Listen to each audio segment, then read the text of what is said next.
slicing it in half. Rescuers racing to help the people inside, just as authorities revealed new details in the deadly train derailment in Philadelphia.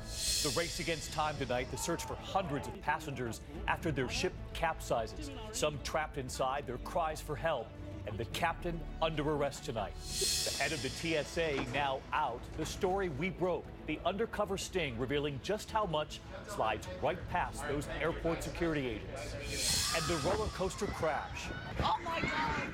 16 rescued, several seriously injured, trapped in their seats for hours.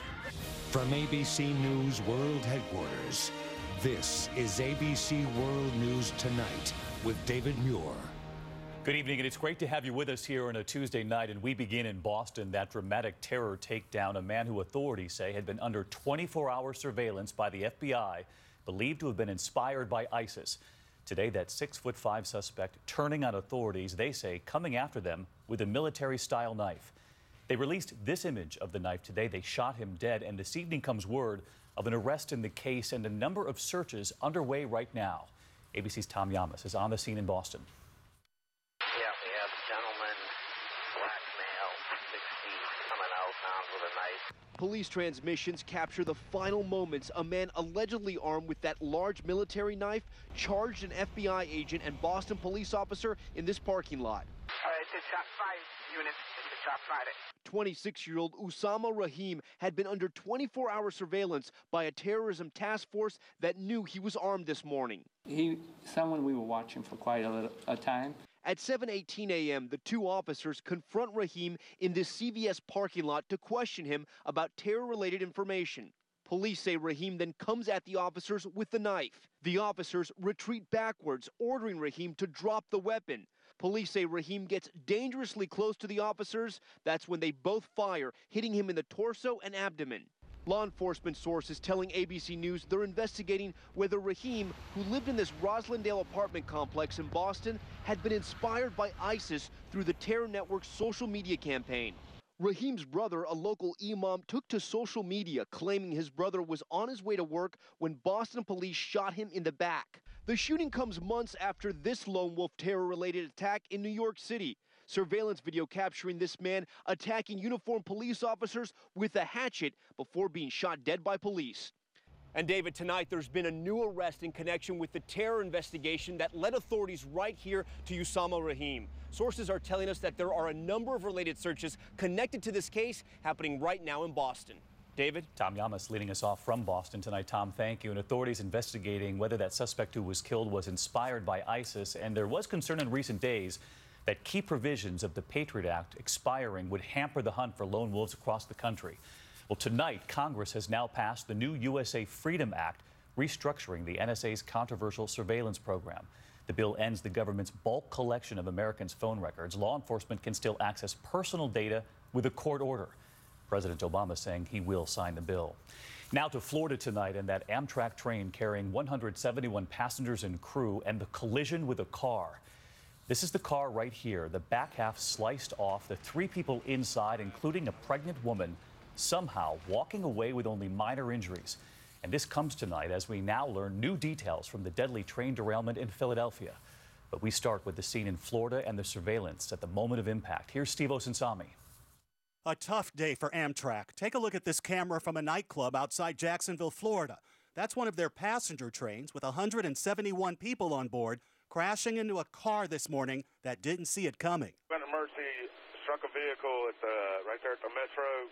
It's not clear in the video that the crossbars were working. Investigators are trying to piece it together, but a radio call from the train seemed to blame the car. They come out around the gates right when we got to the cross. No one on the train was hurt. 3 people in the car, including a woman who was pregnant, suffered minor injuries. All I could think about was my girl, so I jumped out the car to go find her.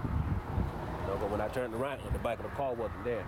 This was happening just as the government today was releasing its preliminary report on the deadly Amtrak crash that took 8 lives and injured 200 others May 12th in Philadelphia. The NTSB says the train was traveling a curve at 106 miles an hour when the speed limit was just 50, and that the engineer slammed on the emergency brakes just seconds before the accident. Authorities are still looking at the engineer's cell phone records to see if he was on the phone when train 188 crashed. Steve Osunzami, ABC News, Atlanta. Steve, thank you. And overseas tonight and to China now, the desperate search for the missing at this hour after that tragedy at sea. And this image today, a rescuer putting their ear to the hull, tapping it with a hammer, listening for survivors trapped below. The cries could be heard. ABC's chief foreign correspondent Terry Moran with word the captain is now under arrest. A heart-stopping moment. Divers pull a 65-year-old woman out of the water from under the capsized boat, haul her up onto the hull, and rush her to safety. And that tapping on the hull of the ferry, how they search for signs of life. They can still hear people yelling for help inside. The pleasure cruise left last week, traveling west along the Yangtze River, carrying 456 people on board, mostly senior citizens, when on Monday night it hit a massive storm. These eerie images from a security camera on shore, tweeted out by a Chinese news agency. They show the last pictures of the doomed boat minutes before sinking. And then the ferry went from this to this, completely submerged in just minutes. A few survivors swam to safety or drifted to shore, including the captain and the engineer. So far, only 14 survivors and at least 5 confirmed dead, so many missing. Relatives are desperate and angry. We have no idea whether our relatives are dead or alive, this man said. All this grimly reminiscent of the South Korean ferry disaster last year. More than 300 killed, most students, and the captain there sentenced to life in prison for murder. With so many missing in China, this sinking could be worse. The captain of that Chinese ferry has now been arrested and is being held for questioning. He was reportedly among the first people rescued from the wreck. David? Terry, thank you. Back here at home tonight, and we're tracking severe weather on the move at this hour. Tornado and severe thunderstorm watches across at least 4 states now. And this image from South Dakota, look at this time lapse showing this supercell forming. And of course, those violent thunderstorms in the last 24 hours, a lightning bolt hitting the capital there. So let's get right to Chief Meteorologist Ginger Z, tracking the trouble spots tonight in the plains and right here in the east. Ginger. Severe thunderstorm reports already from Florida to North Carolina. I'll take you straight to the maps, David, because there's a lot of energy happening in the northern plains. You see that tornado watch in North and South Dakota. Also the severe thunderstorm watches that include Nebraska. That's the area we're watching tonight that you can see in the orange there. Now, it's going to sink to the south tomorrow. The large hail, the damaging wind, and the tornado threat actually elevated for northwest Kansas, southwest Nebraska.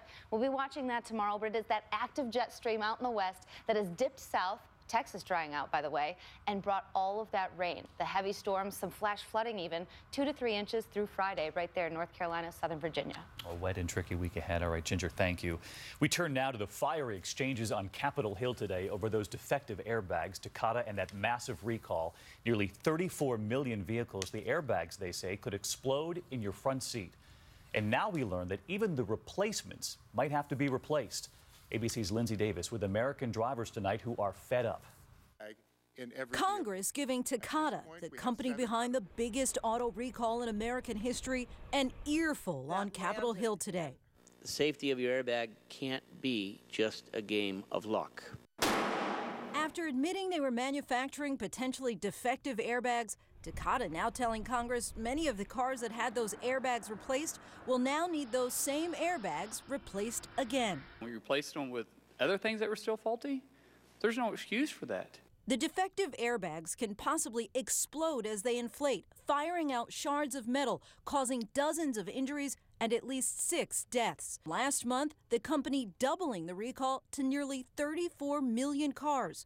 Consumers are confused. So I'm a little nervous, as you can imagine, about driving in this car. Takata, which provides nearly 20% of airbags worldwide, reiterated today that it's already stopped using the potentially defective deflators in their airbags. Automakers are still trying to figure out which cars are affected by the expanded recall.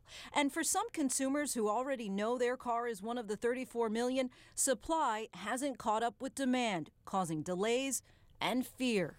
And that's the key thing here. So many people are just waiting, wondering if they're going to get replacements at all. So what do they do in the meantime? Okay, so you're going to want to go on to safercar.gov, put in your vehicle's VIN number, check to see if your car is impacted. Then you're going to want to check for the next 2 weeks. Automakers are all expected to have their data inputted by then. So it's safercar.gov. Lindsay, thank you. Tonight, a major development in a story ABC News broke 24 hours ago. The undercover sting